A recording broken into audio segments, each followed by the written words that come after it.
Well, Thanksgiving is behind us, and now it's time to see if that's going to be a new take on that famous Christmas classic. Are we going to see this year How Hamas Stole Christmas? Hi, everybody. I'm Bill Whittle here with Steve Green and Scott Ott, and I know it sounds like it's being flipped, but it's actually not. We saw during Thanksgiving pro-Palestinian protesters glue themselves to the road in the Macy's Thanksgiving Day parade in order to show regular Americans just how to make you hate a cause that you may have been neutral about before. I don't think anything has done more for the petroleum industry than the Stop Oil movement and their constant roadblocks and all the rest of it.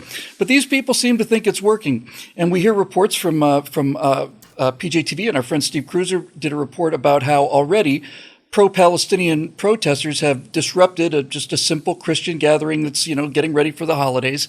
And there seems to be some indication that the pro-Hamas protesters won't just stop with Thanksgiving and all the rest of it. They're going to find a way to not only protest during Christmas holiday things, but to interrupt them in order to get our attention. Scott, we talked about this a couple times. You often talk about salesmanship and how to win people over and so on. And honestly, from the first time I ever heard of Palestine, ever, was when I was 13 years old watching the 1972 Olympics. And the next thing I know, these guys in masks have just murdered innocent, 13, I think, innocent Israeli hostages who had faces and names, shot them in the back of a helicopter, threw grenades in there. This is my introduction to Palestine, as a masked guy on a roof with a rifle underneath the Olympic flame of peace, making a travesty of everything that people believe is noble. So do you think that this is going to happen? And if you do think it's going to happen, even if it happens a little bit, do you think it's going to help Hamas's cause in the West here? Or are you more along the lines of my opinion, which is good? Let's just find out exactly how many people feel this way, and let's find out just how tone deaf they are about things in this country. I think the idea that Hamas and their supporters, and there are many more who are not officially part of Hamas, who are in the Gaza Strip, for example, who are supporters of Hamas and who we're led to believe are now just innocent civilian bystanders. But I think that it is not in their makeup to desire good public relations. I think that is a template that the American media puts upon them, basically trying to make it seem like there's somebody in Hamas that cares about generating good PR. It's a terrorist group. Terror is the process of making someone afraid. The reason why that picture of that guy with the rifle and the mask from 1972 sticks in your mind is because it was designed to scare you and to stay with you. And that's exactly what they tried to do on October 7th. Yes, they wanted body count, but more than anything, they wanted horrifying spectacle, because they want you to be afraid of them at all times. Now we're led to believe there's the Hamas health ministry reports on how many people passed away or how many children are in ICU and stuff like that. Oh, the Hamas health ministry. You mean the people who, flew hang gliders in so that they could burn babies alive and kill grandmothers? Those people, who's the public relations spokesperson for that group? It's absurd that anybody would think that this kind of behavior was going to engender sympathy for them. And now they're useful tools in the United States, some of you whom may be of Palestinian extraction or may have moved here from that area of the world. But a lot of them are just hapless dupes who decided they want to be part of some sort of cause, and you glue yourself to the street out there. And whether you realize it or not, my sticky friend, you are part of a terrorist group. You are now part of the process of making people afraid. It's a really interesting point, Scott. It really is. And Steve, we're both pretty big on history, especially the Cold War. And one of the things that you see when you look back on the Cold War is this idea of mirroring, where the United States would treat the Soviet Union as if they wanted to do the same motivations that we would. So we'd extend an olive branch, thinking that if somebody extended us an olive branch, then we'd respond positively. Well, their country's been invaded every century or so, and they don't see olive branches as olive branches. They see it as a sign of weakness and so on. And so we give them the things that we think will make them respond the way we want them to, but what we're really doing is giving them the things that would make us respond the way that we want to. This is called mirroring. So when Scott said that mask figure on the balcony in the 72 Olympics was designed to frighten you, I think he's absolutely right. But the reason I bring up the mirroring is because they didn't frighten me at all. They made me very, very angry, but they didn't frighten me. And I'm wondering if this whole thing is just this kind of absolute blindness to the reality of who we are as a people. I think it's possible that they actually think that we're frightened of them. And I think it's possible that Hamas thinks that Israel is frightened of them. I don't think, look, Israel is on their guard for them, and we are on our guard for other things as well. But I'm not frightened about these savages. I'm not frightened about them at all. I know full well what civilized people can do to people like this if they decide to put their mind to it. We're seeing that going on right now.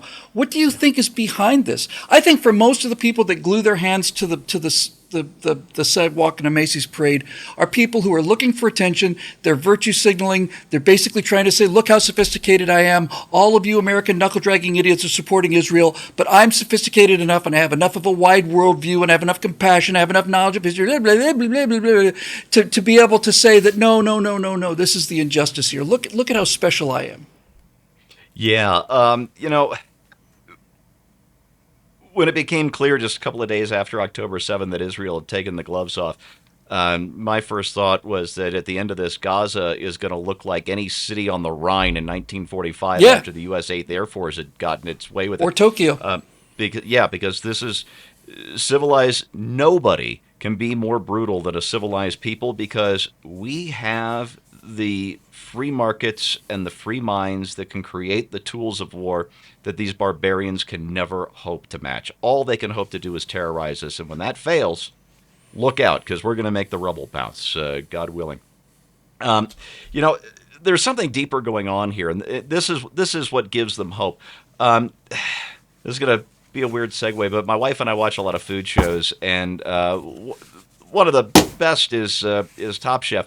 The co-host, Padme Lakshmi, I think I've got her name correct, is a hardcore left-winger, and Melissa was surfing Netflix or one of the streaming services and said, oh, Padme's got her own show. And I'm like, oh, I'll give it a try, but I know it's going to get political when she doesn't have, like, the Top Chef brand to protect. Well, I'll try an episode. Oh, hey, let's try the one with Mexico. I love authentic Mexican food. Let's give that one a shot. And sure enough, we're 10 minutes into the damn show, and she's interviewing this one Mexican chef who refuses to use flour tortillas because those are remnants of colonialism. I'm like, no, it's just people making do with the ingredients they have. Shut up and cook me the food.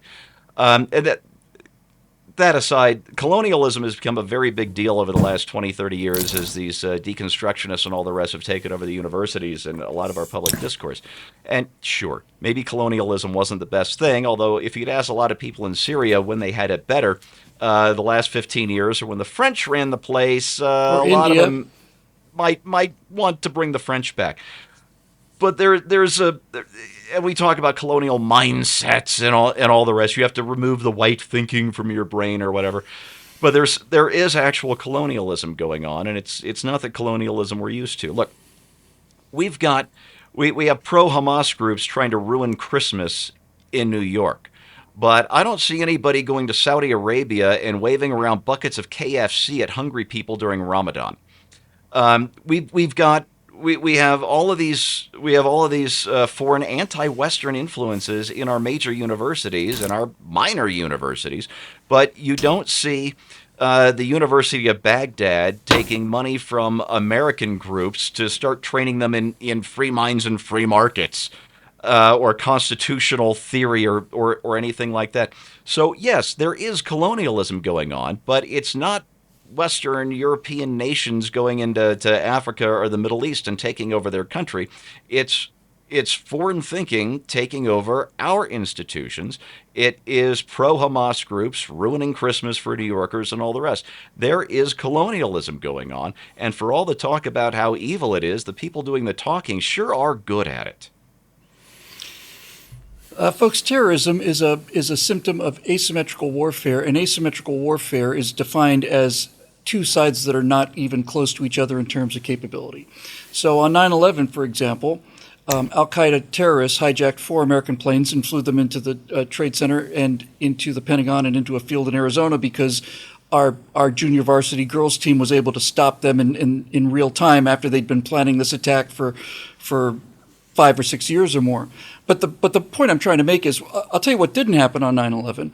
New York and the Pentagon weren't bombed by the Al-Qaeda Air Force on 9/11 because Al-Qaeda doesn't have an Air Force and they're not capable of generating an Air Force because they're not capable of doing anything that requires any kind of complexity, none of this trust-based society. It's all just very simple, barbaric kind of thing. Same thing with the attack on Israel. Israel could have at any time, still remains to this day, capable of pushing Gaza into the ocean, and they don't. Even now, they don't. And so you end up with this asymmetrical warfare, and this breeds the kind of hatred that transcends rational hatred. There's a rational hatred that America had of Japan after the attack on Pearl Harbor, and an understanding that it's going to be us or them after this now. And so that's a rational hatred. But what these people are doing is they are doing things that are hurting their own cause out of spite, just out of spite. They really honestly would rather simply just beat up the naked body of an Israeli hostage or who's been murdered and enjoy that 30 seconds of dopamine hit. And then the suffering will come later, but they don't care. Westerners who are part of this movement are almost exclusively extremely well-off, rich, white, liberal kids who have nothing to do, have no sense of purpose in their life, and they're doing it for attention, and they're doing it for... Look, I can sum this up very simply. We're in the world now where virtue signaling has gotten so far extreme, it's gone all the way around the planet, and now it is vice signaling. That's what they're doing. They're vice signaling for attention. And this is not a surprise to us. What I think is going to become a surprise to them is going to be this realization that I'm feeling everywhere across the board that we good people, often on both parties, have had enough of this. We've had enough. It's not working. You've used our decency and our compassion against us time and time again. You tell people that they're racist so they shut up because they think that racism is horrible. If you were an actual racist and they called you a racist, you'd turn it up. So we have had now for 20 years our compassion, our decency, and our sense of justice weaponized against us, and that particular material has reached saturation point now. It's just saturated. You're not going to get any more out of it. So they can chain themselves to buildings. They can do whatever they want to Christmas trees. They can blow up a creche display someplace. They can do whatever they want to. It is not going to get them what they want. It's going to get them more of what they don't want. And this is why I'm not worried about this, and I'm certainly not frightened about it.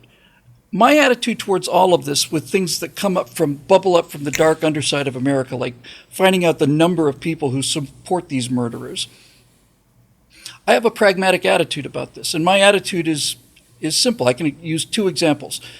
The only thing worse than going down into your basement and shining a flashlight around and finding out that your foundation has been eaten out by termites is not going down into the basement and shining a light around and finding your foundation has been eaten out by termites, because once you do that, you can start to correct it. Likewise, the only thing worse than getting a diagnosis that you've got cancer is not getting the diagnosis that you've got cancer, because it's another day that cancer goes unchallenged. The day you get your diagnosis is the day you start fighting back. So I'm perfectly not happy, but I am rational enough to realize that the more of this that they do, the more these anti-oil protesters decide to stop traffic, the more that all of these virtue signaling lunatics create more and more and more and more hatred towards their cause, the better I like it. It's not a pleasant experience, but it's a necessary one. Come and check us out on our brand new BillWhittle.com website. It's flashy, it's cool, it's fast, it's fun, and if you like it, you can just hang out there and soak it all up. We've been working on it for a long time. But until then, for Steve Green and Scott Ott, I'm Bill Whittle, and we'll see you next time on Right Angle.